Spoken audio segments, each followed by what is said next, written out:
Screwed podcast. Okay, so today we're just going to jump right into it. No talking about Trump or, you know. No more Trumpies? No more Trumpies today, no. Because this guy, he might take a little while, and I want the whole 30 minutes to talk about this Jackie ass. This crazy son of a bitch. Crazy son of a bitch. So we're talking about Deon Vann, who is he's interesting for a couple reasons. First of all, you don't get that many serial killers here in Indiana. We've had a few that have visited us, but you know, not exclusively. I think Dahmer was here for a little while. You know, I think Bundy came through once. But this guy is he's from Illinois, I believe, but he did most of his killing and he was convicted here in Indiana. And the other thing that makes him a rarity in serial killers is he is an African American.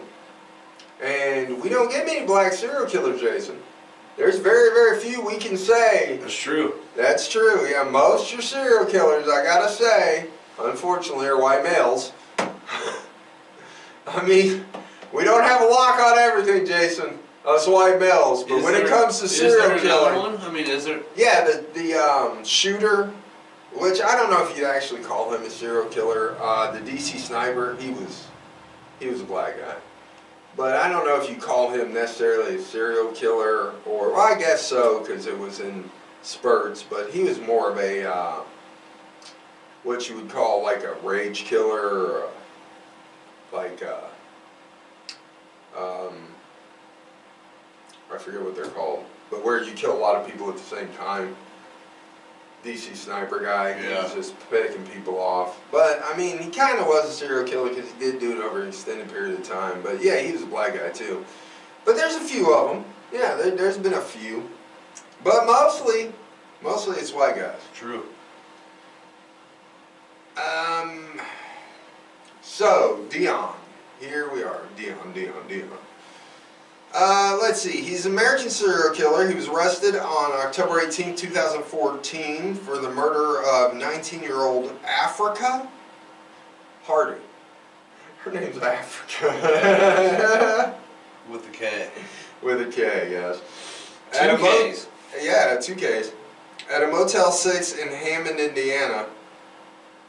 And he has confessed to the murders of 6 other female victims in Indiana. He led police to those women's bodies, all of which were found in 5 abandoned structures in Gary, Indiana.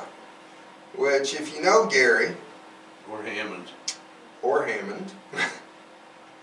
They're not really the greatest place in the world. He's imprisoned at Wabash Valley Correctional Facility, so not too far from here, really. No, it's not. Yeah, right down the road there. Just a hop, skip, and a jump away there if you want to go visit Mr. Darren Deon. You know what? That would be fun. I should start writing old Darren over in Wabash Valley, see if I can't go on down there and have a little conversation with old Darren. Get some visiting time, Jason, for the podcast. What do you think? Interview him live, you know what I'm saying? I don't know if Indiana allows recording devices inside the penitentiary, but yeah, I don't know. I mean, we could probably get him on the phone. I'll pay for the call. He could, you know, we could talk to him. Little chat over the line there. But anyways, let's get Darren has to say. Yeah. So why'd you go and strangle all these bitches there? Yeah, what was going through your mind when you were fucking choking them bitches out? Yeah. Hoes gotta give me the money, dog. What do you think he would say? Hoes gotta give me the money. Anyways.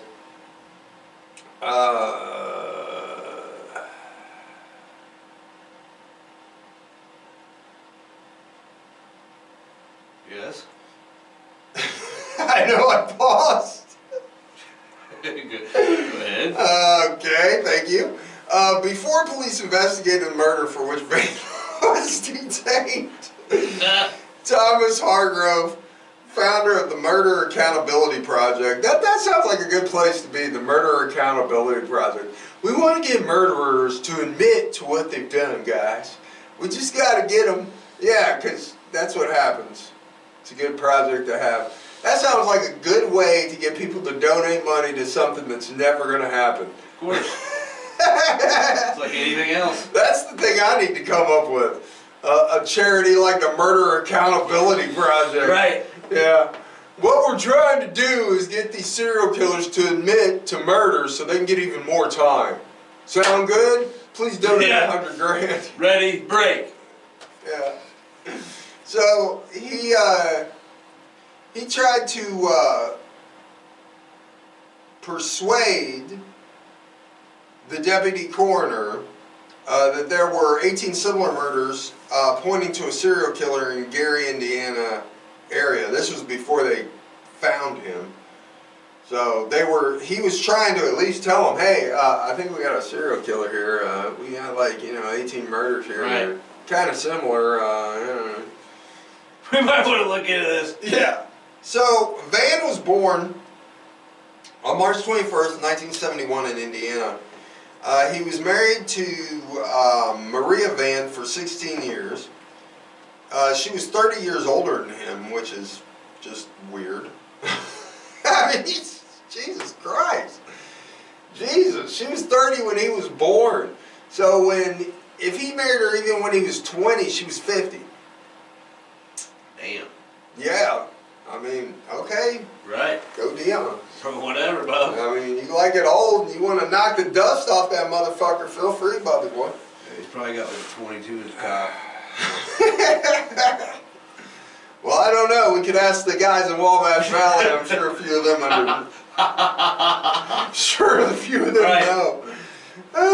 So, tell me, how many guys have you raped while you've been in the valley there, Deon? Plenty, Brian. They'll bend over. Yeah. So, he was reportedly arrested in Gary, Indiana for threatening the life of his girlfriend. He was charged with Class C felony and spent 90 days in jail. He was previously convicted on September 28, 2009 in Texas of a sexual assault. This was committed in Austin in 2007, and he was sentenced to 5 years in the state pen, being released on July 5th, 2013. Well, he didn't waste any time to go straight from sexual assault to murder, did he? Huh? Released in 2013, started murdering about, well, from what we know, 2014, 2015, he was convicted. I mean, he was jumped right on it, bub. So yeah, he graduated fast. Yeah. His wife filed for divorce in 2009, and their marriage was dissolved in 2011. He also received an other than honorable discharge, which is dishonorable, from the Marine Corps in 1993 after he joined in 91. So, in 2010, Thomas Hargrove, a reporter for the Scripps Howard News Service, used an algorithm to analyze crime data which strongly suggested a serial killer was at work in Gary, Indiana. So that Murder Accountability Project formed an algorithm. Right. To figure out that, I'm sure they put, they put all money to use. Put all that Brian, money. God damn it, you up here fucking I was talking disparaging shit. them, and they made an algorithm. And they caught this son of a bitch. Well, they knew before the police, but I mean, 90% of the time, everybody knows to me, it before the fucking police. finally sounds like something worth donating to. You know? Yeah. I'll take a fucking algorithm over a psychic any day. I mean, look, at least they're doing something. Right. Okay, you donate to the starving children in Africa. Last I checked, the children are still starving in Africa. They're not getting much. No. Sally Struthers has been trying to get those kids out of hunger since 1980s, and they're still donating. So, obviously it didn't work out too well. Man. Wow. Okay, so Hargrove repeatedly urged the local authorities to investigate 15 suspicious deaths in the period of from 1980 to 2008, identified by his work, which I highly doubt that this guy could have been killing since the 1980s, since he was born in 1971.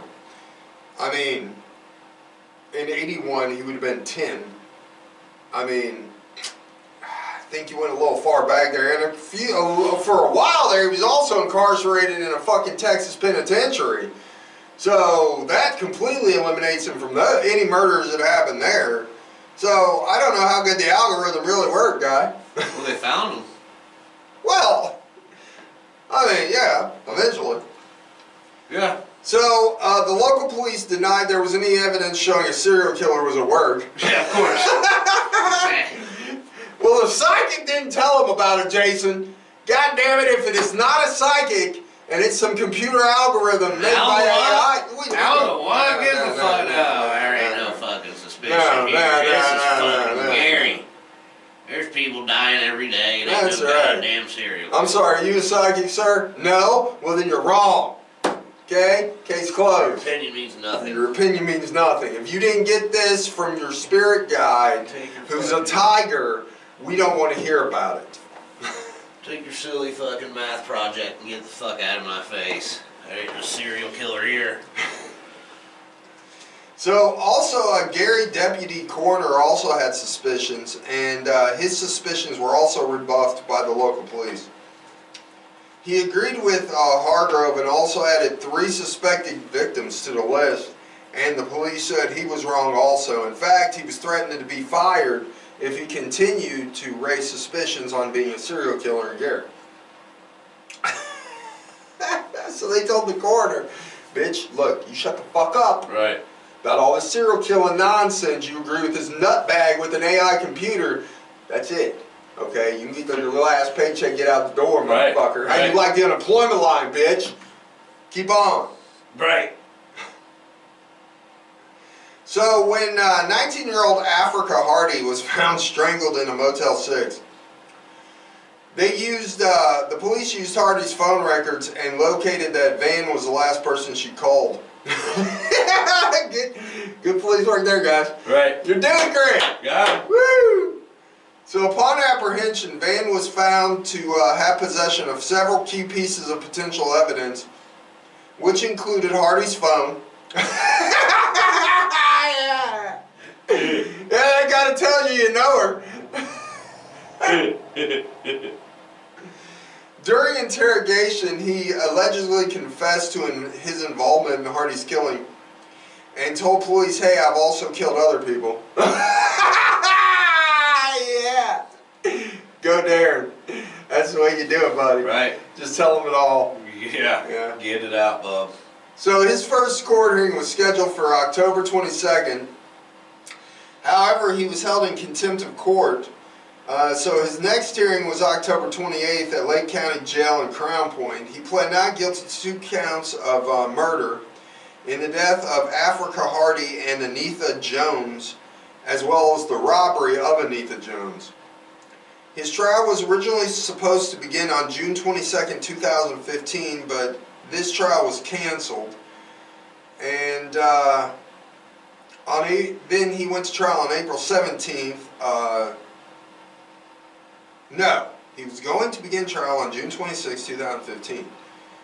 But this trial was canceled on April 17, 2015, when the request for a death sentence was filed. The trial date of June 22, 2015 was then restored. Vann's attorney requested the trial be delayed, and the trial was again delayed until January 25th of 2016.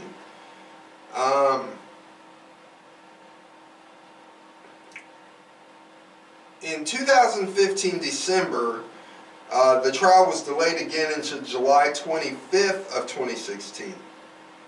So,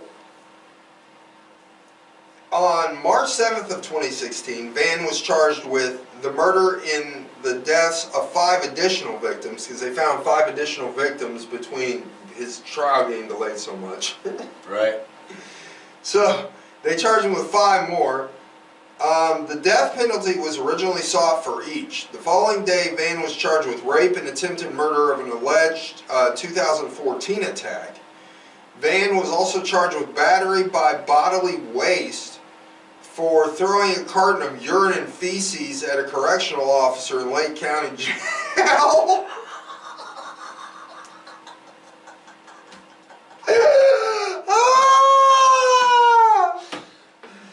Yeah. So he pissed and shit in a milk carton and threw it on a correctional officer. I mean, that's okay. I mean, that sucks. Like, it's funny. It's fucking funny, dude. God damn, what do you do? How fucking pissed, bro. So in 2018, Vann pled guilty to 7 murders. As part of the plea agreement, prosecutors dropped the death penalty. Dude, I'm sorry, that's one spot as a cop. I'm beating the shit out of you. Dog, you're dead. I'm taking advantage of my situation as a cop. You just threw shit and piss on me, you motherfucker. Let me explain something to you. At that point, there's no death penalty I'm going to jail. Because I'm going to open the cell, I'm going to take out the nightstick, I'm going to beat your brains in. That's what I'm saying. Yeah, I'm going to beat the fuck out of you. But like, we're all, as cops, like, this is happening. I understand. You're supposed to be professional and shit. You throw piss and shit on me, dude, and I don't even know what kind of diseases you got. I'm opening the cell, and I'm going to break your fucking skull open off that bunk. I'm going to take this fucking nightstick I got, I'm going to beat the holy hell out of you. They're going to find a bloody mess in that cell, and I'm going to walk away, and I'm going to just turn in my badge and my fucking nightstick on the way out the door. Right. Be like, here, what? You might well check on the dude in the cell, because he's not moving. He's fucked. I just beat the holy piss out of this dude. Yeah, keep my nightstick, because it's in his ass. Here we go, prison rape again. Right. So anyways. But yeah, dude, fuck that. He pled guilty in 2018 to 7 murders, and as part of the plea agreement, he got the death penalty dropped. So he was sentenced to 7 concurrent life sentences without parole, which again, as I said in the last one, what's the point of 7 in a row? Okay? They're running back to back. Okay, you have no chance of parole, so what's the point of all 7? Could have gave 1. Don't matter. I don't know. Just seems redundant. Right. It does.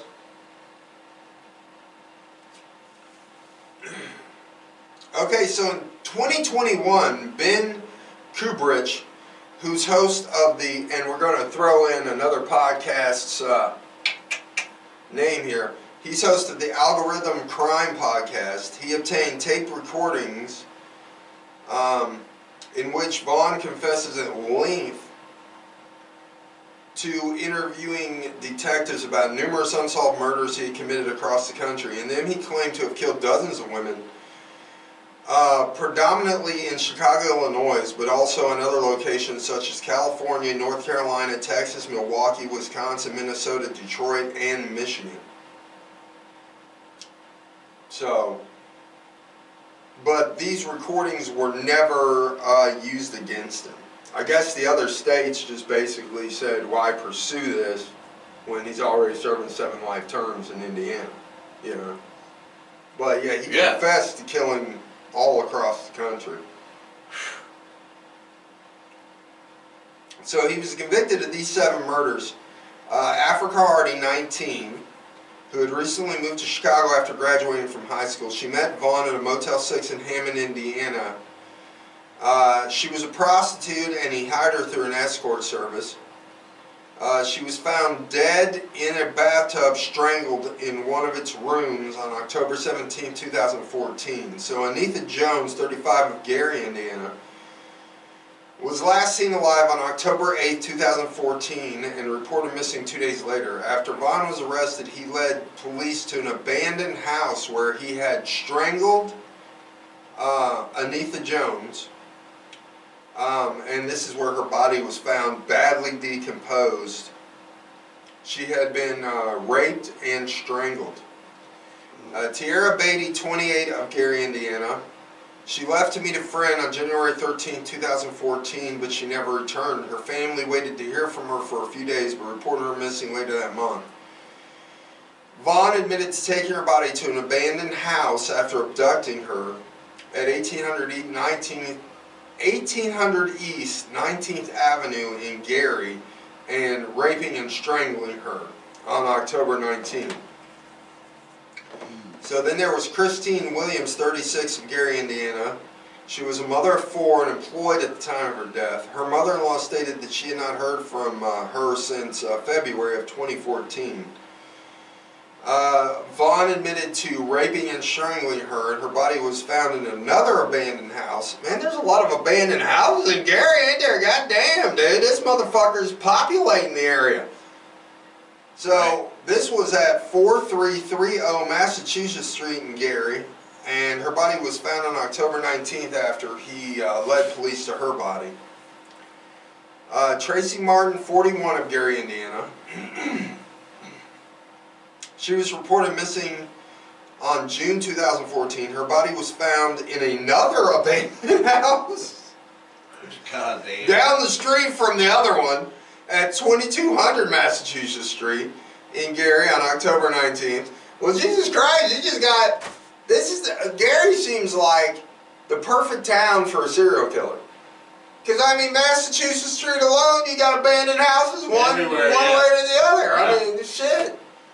Even if you take them to one house, it doesn't matter because the 4 next to it are abandoned too. So you got every house on the block abandoned. Nobody's going to hear you murder the bitch. Yeah, it's not the same place Michael Jackson grew up in, I'll tell you that. Not now, no. Jesus Christ.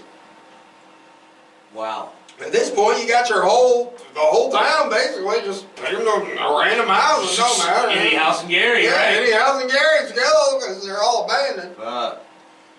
So then, in February of 2014, Sonia Billingsley, 53, was reported missing. Her body was found again in another abandoned house that Vaughn took him to. This abandoned house, though, he put 2 bodies. He put her body and then the body of Tanya Gatlin, and they were both found at 413 East 43rd Avenue in Gary. He had raped and strangled both of these women. So, Tanya Gatlin was 27, and they found her also in the same house as he put Sonia Billingsley. So, he put 2 of them in one house. I guess he was running out of abandoned houses. This is a 2-story. Put one in the downstairs closet, one in the upstairs. He was just trying to bring life and you know, bring company back to these houses. Trying to fucking uplift the spirits of these neighborhoods, Brian. Trying to fill these houses with bodies. Yeah, he was. He was almost like putting an Easter egg, like a crazy serial killer Easter egg hunt around Gary. Put a body here, put a body there, little body here, little body there. I mean, you know. Well, you know, you can't say he wasn't an opportunist. He saw these abandoned houses. He saw the perfect opportunity to stash bodies. You know, it's better than our last guy. He just kept the shit in the truck. True. You know. True. This motherfucker. He gave it an effort. Yeah. Vaughn at least gave it an effort. You know, he took him to an abandoned house and raped him. You know, at least he didn't leave him out in the public. He stuffed him in a closet. You know. I can't believe he threw shit and piss. Well, they would have never. Actually, what's crazy is if he had kept to the abandoned house thing, they might never have caught him. Because they caught him because he left a bitch at a Motel 6. Right. So he left that one in a room that was then serviced by a maid who found the body. Yeah. If it hadn't been for that, if he had drugged her to an abandoned house and kept with his M.O., I mean, he could have went on for God knows how many years. Yeah. Really, just sloppy work there at the end. That's what got him caught, sloppy work. Laziness? I don't know. Yeah. He just got too confident. And that's a lesson for all you would-be serial killers out there. Stick to your M.O. If you're getting away with it, don't be changing it. Stick to what you know, buddy. I wonder what happened. Just pure laziness. That's what it is. I mean, he had a little money, thought he'd rent a motel for this one, I guess. I mean, great career going right down the drain to the pure and utter laziness. It is. I tell you.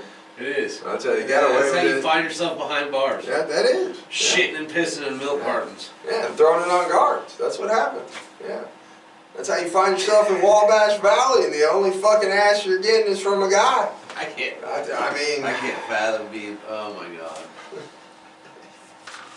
covered in shit and piss. Yeah. So fucking angry. That'd be a bad day. Yeah. That's the day I Taking quit. the rest of the day off. Yeah, that's the day I quit. Right. That's the day. I think if that doesn't give you time off with no points, I don't know what else. Right. Right. In fact, they should have just gave him a week's vacation after that. I mean, Jesus Christ. You just got... Well, like you need. My question you have is, to take time off for like mental evaluation if you shoot somebody. Yeah. It'd be the same thing if I got hit with a milk carton full of shit and piss. My question is, was it solid? Was it solid or was it diarrhea, you think? I mean, because solid at least bounces off you a little bit. It's got to be somewhat soft to go into a milk carton. That's what I'm thinking. So, otherwise... Oh my god! It's like frosty consistency. Yeah. Oh, ma! Yeah. No! You're getting the cream pie. You're getting the oatmeal cream Piss pie. on top of it. And fucking like break it down. Yeah. Even more. Oh my god! Yeah, chunks. Yeah. Oh, Yeah. I'm about to puke thinking about it. It's chocolate milk, baby. Oh my god, dude. I'd kill that motherfucker. You're right. No matter You're right. how. I'd fucking kill him. And he hit him dead on in the face, it said, so, Oh, man. And you know, the thing is, your initial reaction in that moment would be to breathe in, too, because you'd be shocked. Yeah. So, not only that, you're inhaling. Dude, when you come back to work, too, I want all the fucking, Oh, all the big names. What's up, shithead? What's up, Pissy? What up, shitface? Do you smell that? Guard must be down the block. Don't be going and getting shit-faced again today at work. Oh, dude, you would never live down the nicknames, not only from the prisoners, but from the other guards. Oh, right. From the workers, yeah. You having a shitty day, Johnny? Right. Yeah. It'd be like something to say to everybody, like a motivating speech, like somebody's having a bad day. I understand you're having a bad day, but you're not having the fucking day that Smith had a few fucking weeks ago when he got hit in the face with a milk carton full of shit and piss. So get the fuck over it, get out there and fucking write some tickets. Oh, at least you didn't get shit on today, okay? Right. I mean, everybody has a shitty day, but Smith here Yeah. had a real Right. shitty Just day. be lucky you're not Smith. Right? Shit. It's fucking Weissly. Oh, fuck. And no matter what you do, that scent ain't coming off. I mean, you can use all the shampoo and Axe body wash you want. It's lingering for a minute. I mean, and imagine if you had a mustache or... Oh, God. Oh, God. Dude, I'd had to scrub and scrub and scrub. That's fucked, man. Dude, that would have been fucking, what's that movie? Jim Carrey did a fucking scene from it in Ace Ventura where he finds out the fucking dude is or the chick's a dude. Crying game, that's what it is. I know all there. He's sitting in the shower in a ball crying, Right. scrubbing himself. I can't take it. I can't take it anymore. And you know, from that point on, you'd be PTSD traumatized. Every time you went up to a cell, it'd be like, jump back, make sure. Yeah. Yeah. Oh, yeah. Fuck, dude. God damn. Anyways, this was our episode on Darren Vann. What is his last name? Hell, I don't know. What the fuck is this guy's last name? It's Darren something. Darren Deon Vann. So this was our episode on Darren Deon Vann. And I hope you liked it, and we will see you next time. Later.